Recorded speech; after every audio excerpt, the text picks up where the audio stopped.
South ఇండియాలోని అతి తక్కువ ధరలకి రత్నాలనందించే ఏకైక సంస్థ 6JVR.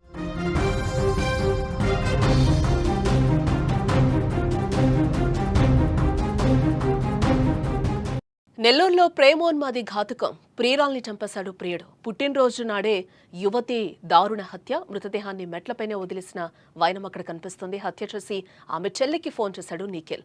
హత్య తర్వాత పోలీసులకు నిందితుడు లొంగిపోయినట్లుగా కూడా మనకి తెలుస్తోంది. బెంగళూరులో మంచి ఉద్యోగం, మంచి పొజిషన్లో ఉన్నానని ఎన్నో ఆశలతో తన పుట్టినరోజు జరుపుకునేందుకు నెల్లూరుకు వచ్చింది. కానీ అదే రోజు ఆమె జీవితానికి చివరి రోజు అవుతుందని ఎవరూ ఊహించలేదు. ప్రేమ పేరుతో దగ్గరైన వ్యక్తి చేతిలోనే దారుణంగా హత్యకు గురయిందని పసిగట్టలేకపోతోంది. ఎంతో ఆనందంతో పుట్టినరోజు వేడుకలు జరుపుకోవడానికి ఇంటికొచ్చిన యువతిని ఆమె ప్రియుడే దారుణంగా హత్య చేశాడు. ఈ హృదయ విదారకర ఘటన నెల్లూరులో చోటు చేసుకుంది. బెంగళూరులో సాఫ్ట్వేర్ ఉద్యోగం చేస్తున్న మైథిలి ప్రియ తన పుట్టినరోజు సందర్భంగా సెప్టెంబర్ 6న నెల్లూరుకు వచ్చింది. ఆమె రాక గురించి తెలుసుకున్న ఆమె ప్రియుడు నిఖిల్ మైథిలి ప్రియను ఒక రూమ్కు రమ్మని పిలిచాడు. ఇద్దరి మధ్య కొన్ని రోజులుగా గొడవలు జరుగుతున్నాయని తెలుస్తోంది. ఈ క్రమంలోనే రూమ్లోకి వెళ్లిన వెంటనే కోపోద్రిక్తుడైన నిఖిల్ కత్తితో ఆమెపై విచక్షణ రహితంగా దాడి చేసినట్లుగా కూడా తెలుస్తోంది. తీవ్ర గాయాలైన మైథిలి ప్రియ అక్కడికక్కడే కుప్పకూలిపోయింది. ఇక ఇదే అంశానికి సంబంధించిన మరింత సమాచారాన్ని మా ప్రతినిధి ఉమా అందిస్తారు. ఉమా, పుట్టినరోజు నాడే దారుణ హత్యకు గురైంది. అసలు ఏం జరిగింది? జానకి, నిన్న జరిగినట్టయితే తెలుస్తోంది.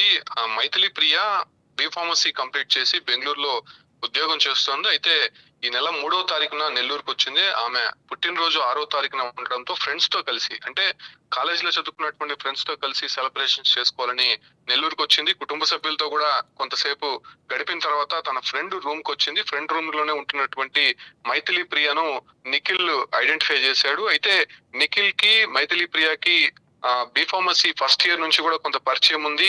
ఇతను ప్రేమిస్తున్నానని చెప్పి కూడా మైథిలి ప్రియ వెంట పడుతున్నట్టు తెలుస్తుంది. అయితే కుటుంబ సభ్యులు కావచ్చు, అంటే కాలేజీలో ఉండేటువంటి స్టాఫ్ అంతా కూడా చాలా సార్లు నిఖిల్ ని మందలించాడు. ఆమె జోలికి రావద్దు, ఆమె అంటే నీకు ఇష్టం లేదు కాబట్టి ఖచ్చితంగా ఆమె రిజెక్ట్ చేస్తోంది, నువ్వు కూడా అమ్మాయి వెంట పడకూడదు అని చెప్పి కూడా చాలా సార్లు వార్నింగ్ ఇచ్చారు. అయినప్పటికీ కూడా మైథిలి ప్రియ వెంట పడడము, ఆ అమ్మాయికి మెసేజ్లు పెట్టడము, ఫోన్స్ చేయడము ఇది పరిపాటిగా మారిపోయింది. అయితే మైథిలి ప్రియ నెల్లూరుకు వచ్చిందని తెలుసుకున్నటువంటి నిఖిల్ ఫైనల్ గా ఒక్కసారి నీతో మాట్లాడాలి, ఒక్కసారి అవకాశం ఇవ్వు, నా రూమ్ కి రా అనేసి పిలిచినటువంటి నేపథ్యంలోనే మైథిలి ప్రియ ఫైనల్ గా మాట్లాడి ఇక తాను ఎప్పుడు కూడా నీ జోలికి రానని చెప్పినటువంటి మాటకు కట్టుబడి ఆ అమ్మాయి నిఖిల్ రూమ్ కి వెళ్ళడం జరిగింది. అయితే మాట పెరిగి ఒక్కసారిగా ముందుగా ప్లాన్ చేసుకునే విధంగా కూడా మైథిలి ప్రియ పైన దాడికి పాల్పడ్డారు. నువ్వు నాకు దక్కకపోతే మరెవరికి దక్కాల్సినటువంటి అవసరం లేదు, ఎవరికి దక్కనివ్వను అంటూ ఆమె పైన విచక్షణ రహితంగా దాడికి పాల్పడ్డారు. అయితే అప్పటికే తెచ్చుకున్నటువంటి కత్తితో ఆమె కడుపుపై పూర్తిగా పొడిచినటువంటి పరిస్థితి. సో అటు తర్వాత ఆ అమ్మాయి అక్కడ నుంచి పారిపోయే ప్రయత్నం చేసింది. ఇంట్లో నుంచి బయటకు వచ్చేటువంటి ప్రయత్నం చేసినప్పటికీ కూడా మనం బాడీ చూస్తున్నాం, మెట్ల పైన బాడీ కనిపిస్తోంది.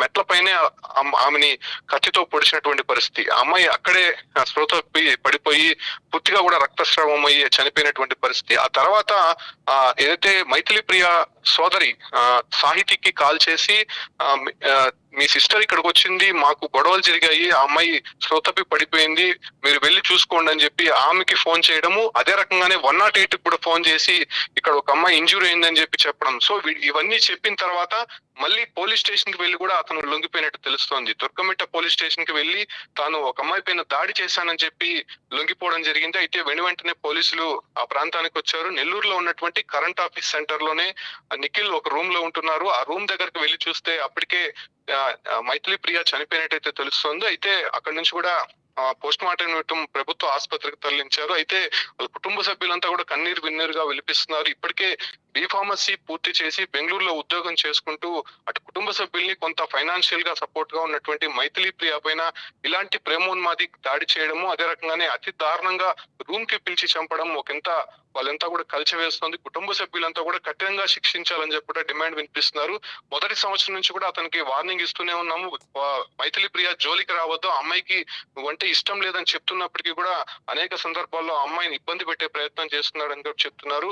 పోలీస్ స్టేషన్ లో కూడా అనేక సందర్భాల్లో ఈ ఒక పంచాయతీ అయితే జరిగింది.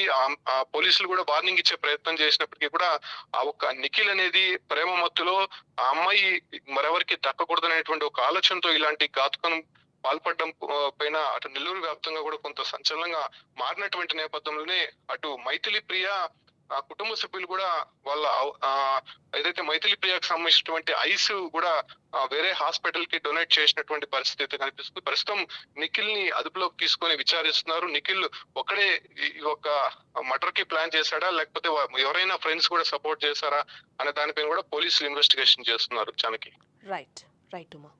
ఎస్, మొత్తంగా అది ఇద్దరి మధ్య కూడా కొన్ని రోజులుగా గొడవలు జరుగుతున్నాయని కూడా తెలుస్తోంది. ఈ క్రమంలోనే రూమ్లోకి వెళ్ళిన వెంటనే కోపోద్రిక్తుడైన నిఖిల్ కత్తితో ఆమెపై విచక్షణరహితంగా దాడి చేశాడు. ఈ నేపథ్యంలోనే ఆమె అక్కడి నుంచి తప్పించుకునే ప్రయత్నం కూడా చేసింది. బట్ వెళ్ళనివ్వకుండా అతనిని చంపేసిన సిచ్యువేషన్ అక్కడ నిందితుడు నిఖిల్ కనిపిస్తుంది. వెంటనే కూడా వాళ్ళ చెల్లికి కూడా ఫోన్ చేసి చెప్పాడు. ఎవరైతే మైథిలి చెల్లుందో ఆ అమ్మాయికి సాహితీకి ఫోన్ చేసి చెప్పాడు. దీంతో షాక్కి గురైన సాహితీ వెంటనే కూడా సంఘటన స్థలానికి చేరుకుంది. అక్కడ మెట్లపైనే తన అక్క మైథిలి ప్రియ మృతదేహాన్ని చూసి కూడా కన్నీరు మున్నీరుగా విలపించింది. ఇది చూసిన చుట్టుపక్కల వాళ్ళు కూడా ఒక్కసారిగా తీవ్ర దిగ్భ్రాంతికి గురైనట్లుగా కూడా తెలుస్తోంది. హత్య తర్వాత నిందితుడు నిఖిల్ నేరుగా కూడా పోలీస్ స్టేషన్కు వెళ్లి లొంగిపోయినట్లుగా కూడా మనకి తెలుస్తోంది. ఈ ఘటనపై కేసు నమోదు చేసుకున్న పోలీసులు అయితే ప్రస్తుతం దర్యాప్తు కొనసాగిస్తున్నామని చెప్తున్నారు. కాగా నిందితుడు రాపూరు మండలం చుట్టుపాలెం గ్రామానికి చెందినవాడని, అలాగే మైథిలి ప్రియ నిఖిల్ ఇద్దరు ఒకే ఫార్మసీ కాలేజ్లో క్లాస్మేట్స్ అని కూడా తెలుస్తోంది.